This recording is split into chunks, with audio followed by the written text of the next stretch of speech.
নমস্কাৰ বন্ধু বান্ধৱীসকল আমাৰ ৰাখিফল চেনেলটোলৈ আপোনালোকক স্বাগতম জনাইছোঁ। আজি মই আপোনালোকৰ কাৰণে লৈ আহিছোঁ মিথুন ৰাশিৰ জাতক জাতিকাসকলৰ এপ্ৰিল মাহৰ সম্পূৰ্ণ ৰাশিফল সিদ্ধান্ত। এপ্ৰিল মাহটো মিথুন ৰাশিৰ জাতক জাতিকাসকলৰ জীৱনলৈ নতুন সুযোগ আহিব, নতুন চিন্তাধাৰণা আপোনালোকৰ হ'ব আৰু মনৰ দৃঢ়তাৰ ভাৱটো জাগ্ৰত হ'ব পাৰিব। লগতে ঘৰ আৰু জীৱনৰ ক্ষেত্ৰত উন্নতি হ'ব, অৰ্থ প্ৰচুৰ পৰিমাণে হ'ব, স্বাস্থ্য আৰু প্ৰেমৰ ক্ষেত্ৰতো আপোনালোকৰ অনুকূল প্ৰভাৱ দেখিবলৈ পোৱা যাব। সকলো ক্ষেত্ৰত বিস্তাৰিতভাৱে আপোনালোকে এই ভিডিঅ'টোৰ যোগেদি জানি ল'ব পাৰিব। এই মিথুন ৰাশিৰ জাতক জাতিকাসকলৰ এপ্ৰিল মাহত গ্ৰহ নক্ষত্ৰৰ বিশেষ যুগ নামি আহিবলৈ গৈ আছে। আহক তেনেহ'লে এই ভিডিঅ'টোৰ যোগেদি আমি সুন্দৰভাৱে জানি লওঁ। যদি ভিডিঅ'টো ভাল লাগে লাইক এটা কৰি আমাৰ মনোবল বঢ়াব আৰু আপোনালোকৰ বন্ধুবৰ্গৰ লগত শ্বেয়াৰ কৰি তেওঁলোককো উপকৃত কৰিব। এপ্ৰিল মাহটো মিথুন ৰাশিৰ জাতক জাতিকাসকলৰ পৰিৱৰ্তনৰ মাহ আৰু সম্ভাৱনাৰ মাহ বুলি ক'ব পৰা যায়। মাহৰ প্ৰথম ভাগত মানসিক চাপ কিছু পৰিমাণে থাকিব, কিন্তু মাহৰ দ্বিতীয় ভাগৰ পৰা আপোনালোকৰ ভাগ্য পূৰ্ণভাৱে উজ্বলি পৰিব, যাৰ ফলত আপোনালোকৰ ঘৰত হঠাৎ ধনৰ আগমন হ'বলৈ ধৰিব। যি কাম আপোনালোকে আৰম্ভ কৰিব সেই কামত সফলতা দেখিবলৈ পাব। যি কাম আগতেই আপোনালোকৰ আধৰুৱা হৈ ৰৈ আছিল সেই কামত অকণমান জোৰ দিলেই সেই কাম সম্পূৰ্ণৰূপে ফলপ্ৰসূ হৈ পৰিব।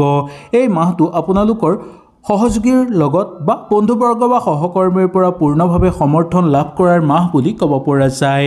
হঠাৎ আপোনালোকৰ নতুন সুযোগ আহিব, নতুন পৰিকল্পনা আপোনালোকৰ সম্পূৰ্ণ হৈ পৰাৰ সম্ভাৱনা দেখিবলৈ পোৱা যাব। ঘৰত যদি কিবা মাংগলিক অনুষ্ঠান অনুষ্ঠিত আপোনালোকে কৰে তেনে ক্ষেত্ৰতো আপোনালোকে সুফল লাভ কৰিব পাৰিব।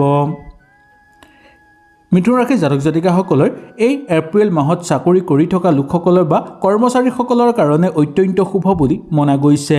বিশেষকৈ এপ্ৰিল মাহৰ প্ৰথম 10 দিনত আপোনালোকৰ গতি খুব লাহে লাহে হ'ব যদিও পিছলৈ আপোনালোকৰ গতি উন্নত দিশলৈ যোৱা দেখিবলৈ পোৱা যাব।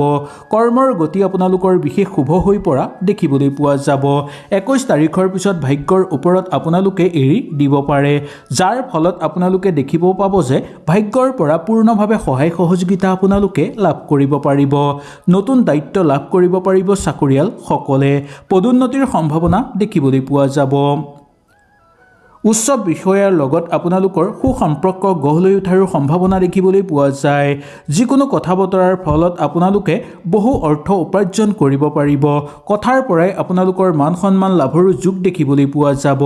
কৰ্মৰ ক্ষেত্ৰত আপোনালোকৰ পদোন্নতিৰ সম্ভাৱনা আছে। বুদ্ধিৰ বিকাশ ঘটিবলৈ ধৰিব আৰু যুক্তিপূৰ্ণ কথা আপোনালোকে সমালোচনা কৰিব পাৰিব।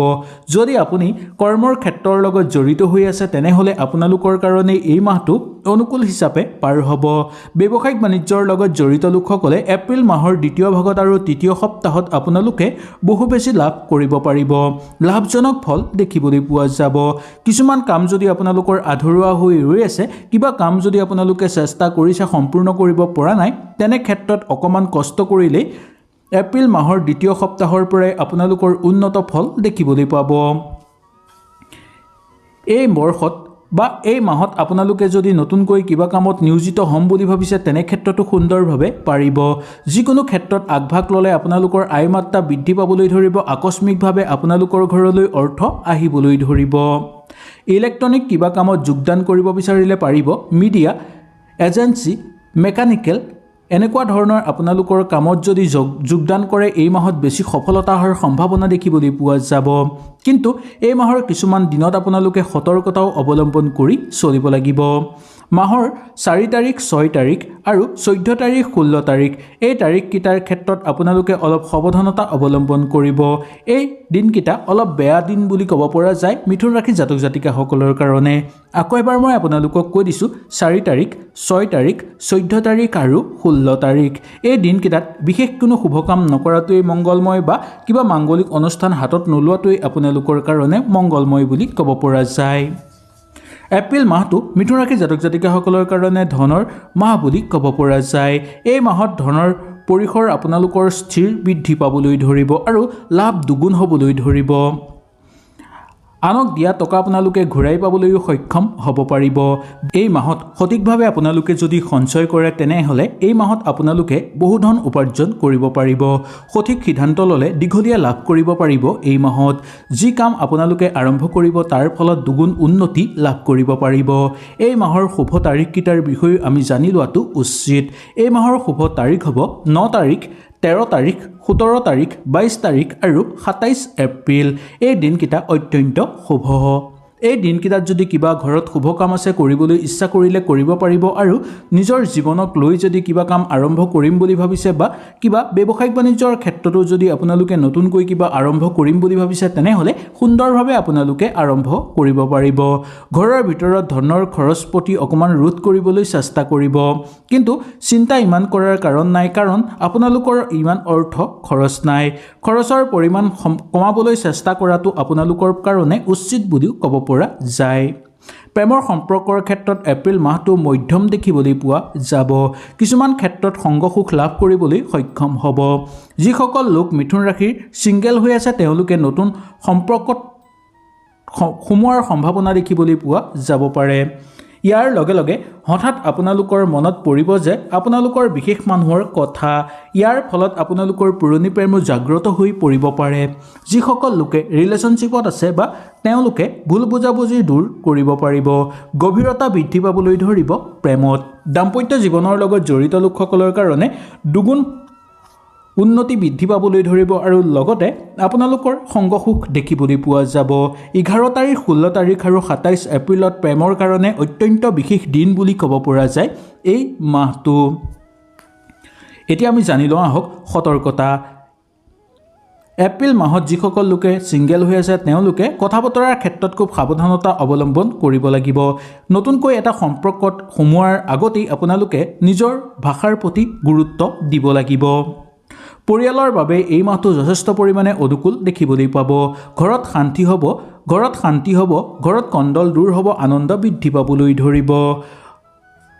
মা দেউতাৰ আশীৰ্বাদ লাভ কৰিব পাৰিব। ভাই ভনী বা বন্ধুৰ সৈতে আপোনালোকে একেলগে থাকিব পাৰিব আৰু তেওঁলোকৰ লগত আন্তৰিকতা বৃদ্ধি পাবলৈ ধৰিব। নতুন ঘৰ কিনিব বিচাৰিলে কিনিব পাৰিব। নতুন অফিচত যোগদান কৰাৰ প্ৰবল সম্ভাৱনা আছে। সাজ পোছাক কিনাৰ ক্ষেত্ৰতো অত্যন্ত শুভ দেখিবলৈ পোৱা যায়। ঘৰৰ কোনো সৌন্দৰ্য পৰিৱৰ্তন কৰিব বিচাৰিলে আপোনালোকে সুন্দৰভাৱে এই মাহত পাৰিব। বিৰোধী মানুহৰ পৰা অলপ দূৰত্ব বজাই ৰাখিবলৈ চেষ্টা কৰিব।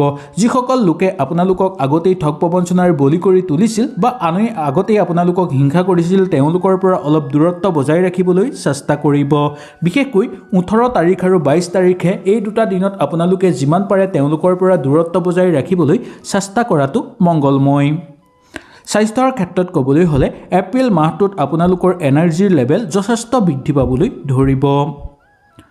প্ৰাচনতন্ত্ৰ, শ্বাস প্ৰশ্বাসত আৰু স্কিনৰ এইকেইটা ক্ষেত্ৰত অকণমান লক্ষ্য ৰাখিবলৈ আপোনালোকে চেষ্টা কৰিব লাগিব। নতুনকৈ আপোনালোকে কিবা কাম কৰিব বিচাৰিলে কৰিব পাৰিব, কিন্তু এইকেইটা প্ৰতি লক্ষ্য ৰাখিহে নতুন কাম হাতত ল'ব। য়োগা কৰিবলৈ চেষ্টা কৰিব, হাঁহিবলৈ চেষ্টা কৰিব আৰু মেডিটেশ্যন কৰিবলৈ চেষ্টা কৰিব।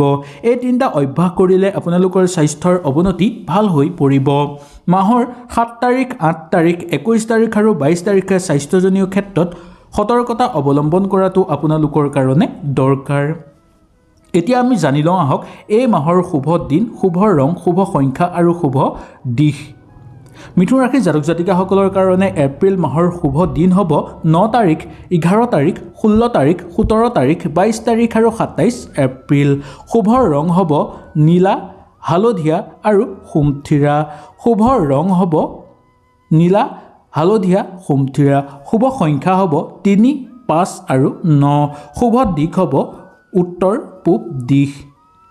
এপ্ৰিল মাহটোত যদি আপুনি এই তিনিটা কাম কৰে তেনেহ'লে ভাগ্য একেবাৰে উজলি পৰিব।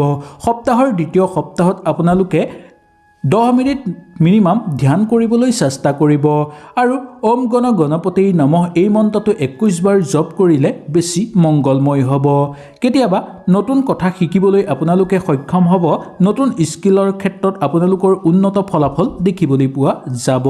এই তিনিটা কাম কৰিলে আপোনালোকৰ ভাগ্যৰ দুৱাৰ মুকল খাই পৰিব। বন্ধু বান্ধৱীসকল, এয়াই আছিল মিথুন ৰাশিৰ জাতক জাতিকাসকলৰ এপ্ৰিল মাহৰ সম্পূৰ্ণ ৰাশিফল শিতানটো। যদি ভিডিঅ'টো ভাল লাগিলে লাইক এটা কৰি আমাৰ মনোবল বঢ়াব আৰু আপোনালোকৰ বন্ধুবৰ্গৰ লগত শ্বেয়াৰ কৰি তেওঁলোককো উপকৃত কৰিব। তেনেহ'লে আজিলৈ আপোনালোকৰ ওচৰৰ পৰা বিদায় লৈছোঁ। কালিলৈ পুনৰ আপোনালোকক লগ পোৱাৰ প্ৰতিশ্ৰুতিৰে আজিলৈ নমস্কাৰ।